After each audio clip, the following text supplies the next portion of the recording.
Hi friends, ఈరోజు కమ్మని పెరుగు వడ తయారు చేశాను. ఎప్పుడు మామూలు వడ చేసుకొని తింటాం కదండి, అలా కాకుండా మనం ఇప్పుడు పెరుగు వడ తయారు చేస్తే మంచిగా ఉంటుంది. దీనికోసం చిక్కటి పెరుగును కవ్వంతో చిలుక్కుంటున్నాను. దీనిలో తగినంత ఉప్పు వేసి కలపాలి. ఇక దీనిలోకి పోపు తయారు చేసుకుందాం పదండి. బాండిలో నూనె వేడైన తర్వాత జీలకర్ర, ఆవాలు, శనగపప్పు, మినపప్పు వేసుకున్నాను. కొంచెం వేగిన తర్వాత ఎండుమిరపకాయలు వేసుకోండి. సన్నగా తరిగిన పచ్చిమిరపకాయలు వేసి కొంచెం వేయించాలి. కొంచెం కరివేపాకు కూడా వేసి వేయించాలి. ఇందులో సన్నగా తరిగిన అల్లం తురుము కూడా వేసేయాలండి. క్యారెట్ తురిమిన దాంతోనే అల్లం తురిమినదండి, అందుకొరకు అది కొంచెం వెరైటీగా కనిపిస్తుంది. పోపు రెడీ అయిందండి. మనం పెరుగులేసి కలుపుకుందాం. నా వంటలు మీకు నచ్చినట్లయితే లైక్ చేయండి, షేర్ చేయండి, సబ్స్క్రైబ్ చేయండి.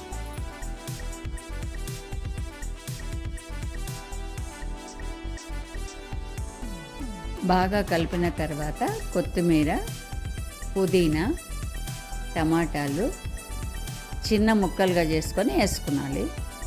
తర్వాత తురిమిన క్యారెట్ను కూడా వేసుకున్నాలండి. మనం అన్నీ ఒకసారి బాగా కలిపి పక్కన పెట్టుకున్నాం. ఇప్పుడు ఇక వడలు తయారు చేద్దామండి. వడలు లైట్ గోల్డెన్ కలర్ వచ్చే వరకు కాల్చుకుందాం. చూడండి, ఈ కలర్ వస్తే సరిపోతుందండి.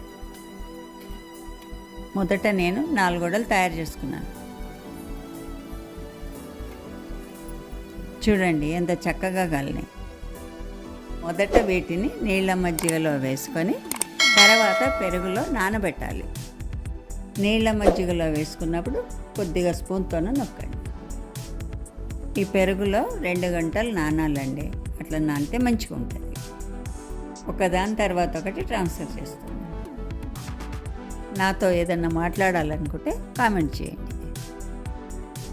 మిగిలిన నీళ్ళ మజ్జిగను కూడా అందులో వేసేసుకున్నాలండి.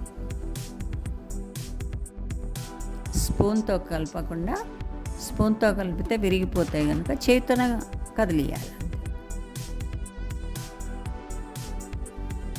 చూడండి, టేస్టీ పెరుగు వడ రెడీ అయింది.